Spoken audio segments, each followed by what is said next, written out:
All right, so we're going to try to clear up and move through this next portion of basically using our calculator use. So what we're going to be, these symbols here. Now, N is the number of payments.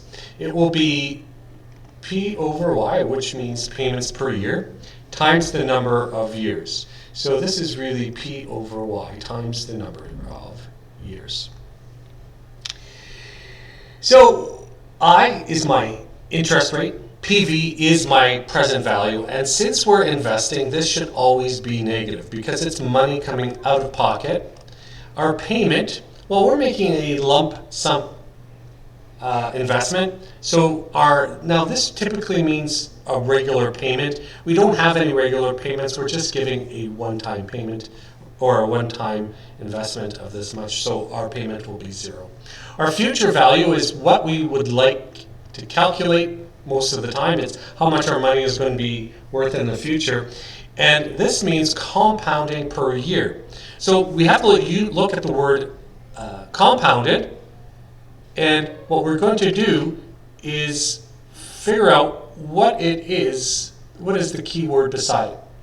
So this one, now I'm going to always calculate N last, it's my thing to do. Interest rate is expressed as 3.3. We don't change it to a decimal. My present value is the amount that I invested. It's $17.80. My payment will be zero. My future value is what I would like to calculate. So my future value, I'm just going to maybe leave that blank, or whatever my calculator inputs into that space, that's what I'm going to leave. Now, this is the key that I missed yesterday. If we are not making regular payments, which we are not here, we have to assume that P over Y is 1. C over Y is our compounding, so this says compounded annually. This compounds once a year. So now I'm just going to type that into my calculator and see what I get. Before I do that, I need to calculate N. N is the number of payments, so I take the years. Now years is going to be 7 times by my P divided by Y, which is going to be, so 7 times 1 is 7. Reach for my calculator and let's see what we get.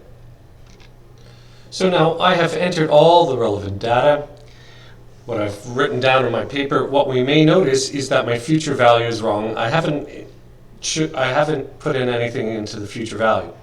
This is what I would like to calculate. How much is this worth in the future? Alpha, solve, and what we solve is $2,234.20. I simply write that down in terms of, I write that final amount down. So that is the answer to that. Let's move on to question number 2. So we're going to repeat a few questions and hopefully we get the hang of this. So Cora invested $10,000. So this is the initial amount that we're going to be investing in a bank account that earns 5.6 interest per annum. Now it's compounded, there's a key word, compounded. How often is it compounded? It's compounded semi-annually for 4 years. So I'm just going to revisit all of this and fill it in. But the question is, what is the value of our investment at maturity? In other words, what we really mean is, what is FV? What is the future value of this investment? So now I'm going to go back. The initial amount that we're investing is my present value is negative 10,000. Remember that it's negative because it's coming out of your pocket. The amount of interest that we earn is 5.6 and it's compounded semi-annually. So how many times is it compounded per year?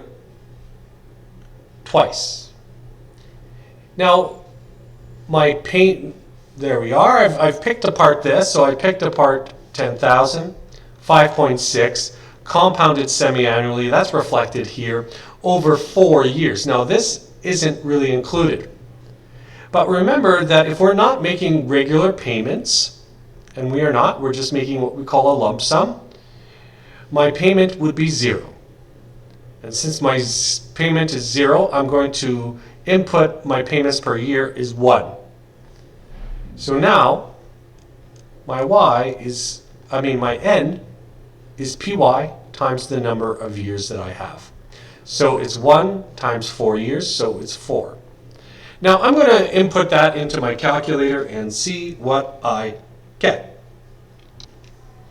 Okay, I input my data. N is equal to the number of payments, PY, so I'm dealing with 1 payment per year. Just as a default, I have 4 years, so N, maybe you could either enter it as 4, or you could either enter it as 1 times 4.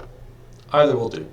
In the question, interest is 5.6. The present value, now I have invested $10,000, so I need to make sure that it's negative $10,000. Now here's negative right here. Don't put minus 10,000, use the negative at the bottom.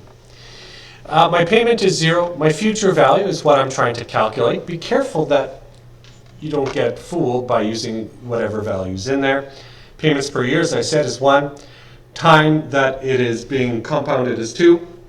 And let's see what the calculator solves. So I hit alpha, put my cursor over future value, hit alpha, solve, and what I get is $12,472.25.